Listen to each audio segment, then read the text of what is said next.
नमस्कार, स्वागत है आप सभी का आपके अपने YouTube चैनल टीच टेक में।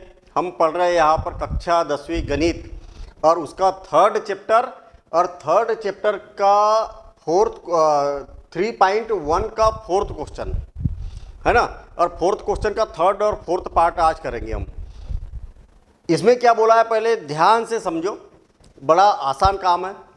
निम्न रैखिक समीकरण युग्मों में से कौन से युग्म संगत है या असंगत है? संगत है या असंगत है कैसे पता चलेगा? आपको क्या करना है, a1 बाय a2 का मान और b1 बाय b2 का मान और c1 बाय c2 का मान निकालना है। ठीक है ना। अगर मान लिया जाए कि a1 बाय a2 का मान और b1 बाय b2 का मान और c1 बाय c2 का मान आपने निकाला और ये पहले के दो मान अगर बराबर नहीं है, तीसरे से कोई लेना देना नहीं है, तो क्या होगा? संगत होगा। क्या होगा? संगत। लेकिन कैसा संगत? प्रतिच्छेदी रेखा है। प्रतिच्छेदी रेखा है कहने का मतलब संगत तो होगा लेकिन दोनों रेखाएं एक दूसरे को प्रतिच्छेद करेगी और एक हल आएगा, केवल एक हल प्राप्त होगा आपको। पहली स्थिति। दूसरी स्थिति, अगर ए और ए तीनों बराबर हो जाए, तीनों बराबर हो जाए तो क्या होगा? फिर भी संगत होगा। क्यों? फिर भी संगत होगा, लेकिन इनकी जो रेखाएं होगी वो कैसी होगी? संपाती होगी। संपाती होगी का मतलब क्या हो गया? इसके अनंततः अनेक हल हो गए। और तीसरी स्थिति क्या बनती है? अगर ये दोनों बराबर हो जाए और ये दोनों बराबर नहीं है तो क्या हो गए? असंगत हो गए और समांतर रेखाएं होगी। रेखाएं जो होगी कैसी होगी? समांतर रेखाएं।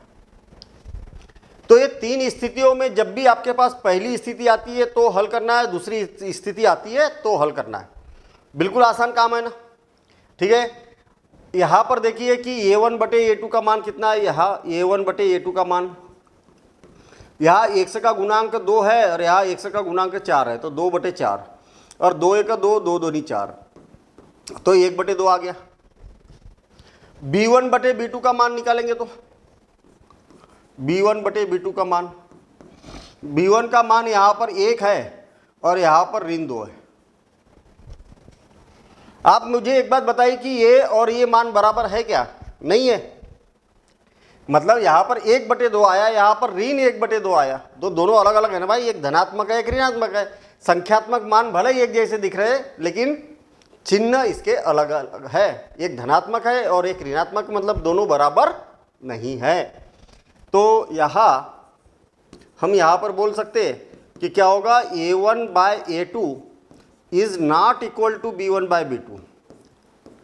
b1 बाय b2 के बराबर नहीं है, और जब नहीं है तो रेखाएं क्या होगी? रेखाएं संगत, संगत व प्रतिच्छेदी, प्रतिच्छेदी होगी। मतलब पहली स्थिति आ गई ना इसकी। ऐसा क्वेश्चन बन गया। क्वेश्चन ऐसा भी हो सकता है या ऐसा हो सकता है या ऐसा हो सकता है, तीनों में से कोई भी एक होगा। तो अपना ये वाला क्वेश्चन ऐसा है। आपसे बोला है कि अगर संगत है तो ग्राफ बनाइए। ठीक है। अब मैं एक समीकरण ले लेता हूं, कोई समीकरण, इसको मैं 1 दे देता हूं और इसको 2 दे देता हूं। पहले एक समीकरण लेता हूं मैं, समीकरण 1 से, समीकरण 1 से, और समीकरण 1 को लिया जाए तो क्या हो जाएगा? 2x plus y minus 6 is equal to 0। आपको मालूम है कि ये बराबरी के इधर में केवल एक चर को रहने दो, बाकी सबको उधर भगा दो, तो क्या हो जाएगा? 6 उधर जाएगा तो क्या हो जाएगा? 6 उधर गया तो ऋणात्मक 6 है, तो उधर जाके क्या हो जाएगा? धनात्मक हो जाएगा। बड़े छोटे छोटे से नियम है, अगर आपको नहीं मालूम तो याद रखना, मैं बताते जाता हूँ। कोई भी पद बाई ओर से दाई ओर जाता है तो उसका चिन्ह बदल जाता है। -6 तो +6 और 2x है तो -2x, मतलब y इज इक्वल टू क्या हो जाएगा? 6 - 2x। अब हम एक बनाएंगे टेबल, एक टेबल बनाएंगे। और टेबल कैसे बनाना है, आपको मालूम है इसके क्या होना चाहिए, 2 पार्टीशन होना चाहिए। क्या होना चाहिए, 2 पार्टीशन होना चाहिए। और 2 पार्टीशन बीच में से कर देता हूँ मैं, ठीक है ना, ये ऐसे 2 पार्टीशन होना चाहिए। हमें 3 मान निकालना है तो आपको इसके 4 खंड करना है। एक खंड हो गया, ये दूसरा, तीसरा और ये चौथा, 4 खंड हो गए। 4 खंड में यहाँ पर x और y लिखना है। अब x की जो आपकी मर्जी हो वो मान रखो, मतलब मुझे 3 मान चाहिए यहाँ पर x के संगत y के मान। तो देखना, x का मान अगर मैं 0 रख दूँ तो y का मान कितना होगा, ये ऐसा है ना, y बराबर से 6 ऋण 2x। x के जगह अगर मैं 0 रख दूँ तो y बराबर से कितना आ जाएगा, 6 आ जाएगा। x का मान अगर 1 रख दूँ या 2 रख दूँ, चलो 2 रख देता हूँ मैं, x का मान 2 रख दूँ तो 2 दूनी 4, x के जगह अगर 2 रखूँगा तो 2 गुणित 2 मतलब 2 दूनी 4, और 6 में से 4 को घटाया तो कितना बचेगा, 2। अगर इसका मान 4 रख दूँ, x का मान 4 रख दूँ तो 4 दूनी 8, और 6 में से 8 को घटाया जाए तो ऋण 2। तो ऐसे हमारे पास में क्या 3 मान आ चुके हैं। आई बात समझ में, 3 मान आ चुके हैं। अब इन तीनों मानों को, इसको मैं शिफ्ट कर दूं पहले ऊपर क्योंकि हमें जगह की ज़रूरत पड़ेगी, ठीक है, ये ऐसा शिफ्ट कर दिया। हाँ, अब इन मानों को क्या करेंगे, हम आलेख पर प्रदर्शित करेंगे, ठीक है ना। कहाँ पर प्रदर्शित करेंगे, आलेख पर। तो कर लेंगे अपन, बाद में करेंगे। पहले तो दूसरा समीकरण लेता हूँ मैं, समीकरण 2 से। समीकरण 2 से, समीकरण 2 क्या है आपके पास, ये बताइए। तो 4x ऋण 2y ऋण 4 बराबर से 0। समीकरण को थोड़ा सा आसान बनाया जा सकता है, मतलब मैं क्या करता हूँ, इसको 2 से विभाजित कर देता हूँ, और 2 से विभाजित करेंगे तो क्या हो जाएगा, 2x ऋण y ऋण 2 बराबर से 0। इस y को अगर मैं उधर कर दूं तो क्या हो जाएगा, y बराबर से 2x ऋण 2। फिर से और एक बार देखना, 2x ऋण y ऋण 2 बराबर से कितना है, 0 है। मैंने y को उस साइड कर दिया तो इधर ऋणात्मक है तो उधर जाके क्या हो जाएगा, धनात्मक हो जाएगा। तो 2x ऋण 2 बराबर से y। देखिए y का मान कितना है, 2x ऋण 2, वही लिखा है मैंने, हाँ वही लिखा है। चलिए अब एक टेबल बनाएंगे हम, सेम पहले जैसा बनाया था वही काम करना है। और इसको डिवाइड कर देता हूँ मैं, ये कर दिया डिवाइड, और ऐसा, और इसके 4 पार्ट कर देता हूँ, ये कर दिए 4 पार्ट। अब x का मान और y का मान, x का मान यहाँ पर मैं 0 रखूँगा तो इसका मान कितना आ जाएगा, ऋण 2। x का मान अगर 2 रख दिया जाए तो 2 दूनी 4, और 4 में से 2 को घटाया तो 2, और 4 रख दिया जाए तो 4 दूनी 8, 4 रखा जाए x का मान तो 4 दूनी 8, और 8 में से 2 घटाया तो 6, तो इसका मान 4 तो इसका मान 6। मतलब हमारे पास यहाँ पर स्थितियाँ बन गई दोनों के लिए। अब आलेख बनाएंगे हम, क्या बनाएंगे, ग्राफ बनाएंगे। ग्राफ पेपर के बारे में आप सभी लोग जानते हैं, नहीं जानते तो टेंशन लेने की ज़रूरत नहीं, मैं हर क्वेश्चन में वही बातें फिर से बताता हूँ। देखिए आपको एक ऊर्ध्वाधर लाइन खींचना है, खींच दी भाई, ऊर्ध्वाधर लाइन खींचना है। और कहाँ से खींचोगे, तो जो डार्क लाइन है ना, हर डार्क लाइन 1-1 सेंटीमीटर दूरी पर होती है, तो डार्क लाइन के ऊपर खींचना है। और यहाँ से भी मैंने एक क्षैतिज रेखा खींच दी और उसको भी डार्क लाइन के ऊपर खींचना है। जहाँ पर दोनों प्रतिच्छेद हो गए उसको शून्य बोलते हैं, या ओ से भी प्रदर्शित करते हैं, इसको ओरिजिन बोला जाता है इंग्लिश में। यानी कि मूल बिंदु, मूल बिंदु मतलब दोनों एक्स और वाई अक्ष जहाँ पर प्रतिच्छेद होती है उसको मूल बिंदु कहा जाता है। ये एक्स अक्ष हो गई और ये क्या हो गया, एक्स डैश, और ऐसे ये y हो जाएगा और ये क्या हो जाएगा, y डैश। बस अब गिनती लिखना चालू कर देना, 1-1 सेंटीमीटर दूरी पर ऐसे चिन्ह बना देना है। और ग्राफ पेपर पर बनाने का फ़ायदा ही ये होता है कि भाई ये ग्राफ पेपर क्या है, 1-1 सेंटीमीटर दूरी पर होते हैं, इसलिए आपको स्केल लगाने की ज़रूरत नहीं है इसमें कि भाई ये 1-1 सेंटीमीटर है या नहीं है, बराबर दूरी पर ही ऑटोमेटिक ये बनता है। यही कारण है कि ऐसे प्रश्नों को ग्राफ पेपर पर किया जाता है। क्यों? क्योंकि ग्राफ पेपर पर आपका जो आंसर आएगा वो बिल्कुल परफेक्ट आएगा, सही आएगा। ठीक है ना? तो ग्राफ पेपर का ये फ़ायदा होता है। ऐसा नहीं कि केवल सजावट के लिए अपन ग्राफ पेपर का उपयोग करते हैं। ये 1-1 सेंटीमीटर दूरी पर है तो इकाई या बराबर दूरी पर है इसकी। अब पहला समीकरण देखता हूं मैं, x का मान 0 कहाँ पर है, यहाँ पर, और y का मान 6, 1 2 3 4 5 6, ये यहाँ पर बिंदु आ जाएगा। तो इसका नाम कितना है, 0,6। 2,2, x का मान 2, देखिए x का मान 2 है और y का मान 2 यहाँ पर है, तो दोनों को मिलाते हुए ये यहाँ पर 2,2 यहाँ पर लिख देंगे और दोनों को मिलाएंगे भाई, ज्वाइन कर देंगे दोनों रेखाओं को। दोनों रेखाओं को ऐसे ज्वाइन कर देंगे, ये बना दिया मैंने। लंबी रेखा खींच देना है आपको ग्राफ पेपर पर।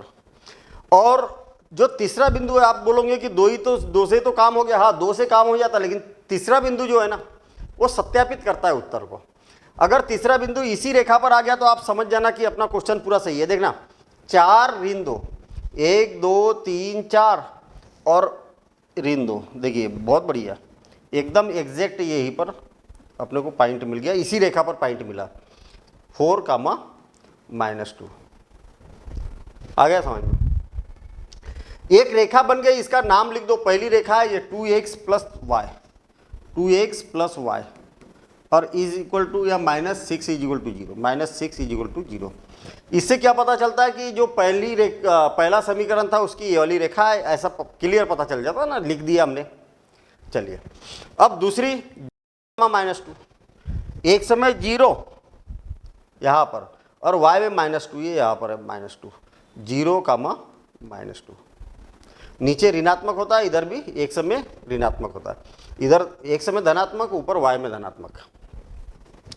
2,2, एक समय 2 और y में 2, ये आप यहीं पर है, पुराना ही बिंदु बन गया है, तो इनको दोनों को मैं मिला देता हूँ। 2 बिंदु को मैंने प्रदर्शित कर दिया और इसको मिला देता हूँ, ये मिला दिया है ना। अब इसको मिला दिया। अब तीसरा जो बिंदु है इसी लाइन पर आना चाहिए, 4,6, एक समय 4, 1 2 3 4 और y में 6, ये यहाँ पर है 4,6, इसी रेखा पर आया ना। हाँ, इसी रेखा पर आया, तो अपना मतलब पूरा क्वेश्चन सही है, पूरा कैलकुलेशन सही है, ये पता चलता है क्योंकि तीनों बिंदु एक रेखा पर आ रहा है। इसका नाम क्या है भाई इस समीकरण का, 4x - 2y -4 is equal to 0। ये इस समीकरण का नाम है, इस रेखा का नाम है। बस हो गया काम। अब जहां पर दोनों प्रतिच्छेद हो रही है, कहां पर रेखाएं प्रतिच्छेद हो रही है, वहां से मैंने x अक्ष पर लंब डाला, यहां से y अक्ष पर लंब डाला, और आपने देखा कि x पर कहां पर आ रहा है, 2 पर, और y पर भी 2 पर आ रहा है, तो ये इसका उत्तर हो जाएगा। क्या हो जाएगा, ये उत्तर हो जाएगा। ठीक है ना। तो हम यहाँ पर बोल सकते हैं कि आंसर जो हो जाएगा इसका, x बराबर से भी 2 और y बराबर से भी 2, ये आंसर है। तो इधर आप चाहो तो लिख सकते हैं कि अतः x बराबर से 2 और y बराबर से क्या हो जाएगा, 2 हो जाएगा। ये इसका आंसर हो गया। कितना सिंपल काम है कि नहीं, सिंपल काम। चलिए अगला क्वेश्चन देखते हैं हम। अगले क्वेश्चन में क्या बोला है, वही काम है, काम तो वही बोला है। निम्नरेखिक समीकरण युग्मों में से कौन सा युग्म संगत है या असंगत है। यदि संगत हो तो ग्राफीय विधि से हल ज्ञात कीजिए। तो मैं पहले तो a1/a2 का मान निकाल देता हूँ। यहाँ a1/a2, a1 का मान 2 है और a2 का मान 4 है, और इससे कैंसिल हो गया, तो 2 1 2, 2 2 4 है, मतलब 1/2 आ गया। b1/b2 का मान कितना है, तो यहाँ पर ऋण 2 है और यहाँ पर ऋण 4 है। ऋण से ऋण कैंसिल और 2 1 2, 2 दूनी 4, तो कितना हो जाएगा 1/2। एंड C1/C2, C1 का मान कितना है -2 और C2 का मान कितना है -5। याद रखना C1 और C2 का मान निकालते समय दोनों अचर राशि या तो बाई ओर होना चाहिए या तो दोनों दाई ओर होना चाहिए। अरे यहाँ पर दोनों बाई ओर है तो आप डायरेक्ट लिख सकते हैं, या तो दोनों दाई ओर होना चाहिए तो भी डायरेक्ट लिख सकते हैं। तो माइनस से माइनस कैंसिल, तो कितना हो जाएगा 2/5। मुझे एक बात बताइए कि क्या यहाँ पर तीनों बराबर है कि 2 बराबर है, क्या हो क्या रहा है यहाँ पर? तो हम यहाँ पर बोल सकते हैं कि यहाँ क्या हो रहा भाई, A1/A2 बराबर से B1/B2। बहुत बढ़िया काम हो गया, दोनों तो बराबर है, लेकिन तीसरा बराबर नहीं है। तीसरा बराबर नहीं है, और जब तीसरा बराबर नहीं तो ये असंगत होगा। यानी कि इसका अगर हम आलेख बनाएंगे तो 2 समांतर रेखाएं प्राप्त होगी, जो कि दोनों एक दूसरे को कहीं पर भी प्रतिच्छेद नहीं करेगी। और जब प्रतिच्छेद ही नहीं करेगी तो इसका हल ही नहीं होगा। होगा क्या हल? बिल्कुल नहीं होगा भाई हल। तो यहाँ पर बोल सकते हैं कि दिए गए समीकरण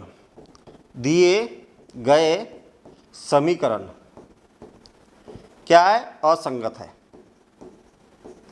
असंगत है। अतः इसका कोई हल नहीं होगा, इसका कोई हल नहीं होगा। ठीक है, और ये इसका आंसर हो गया, और यहीं पर हम क्लोज कर देंगे। ठीक है ना? तो अगले क्वेश्चन है, और भी क्वेश्चन है। अब इसके बाद में है वर्ड प्रॉब्लम। और वर्ड प्रॉब्लम की खासियत आपको मालूम है कि इसको पढ़ने के बाद में पहले समीकरण बनाया जाता है, और समीकरण बनाने के बाद में फिर इसको हल किया जाता है। तो ये बातें हम पढ़ेंगे अगली क्लास में। ठीक है ना? तो मिलेंगे हम अगली क्लास में। Thank you, all the best.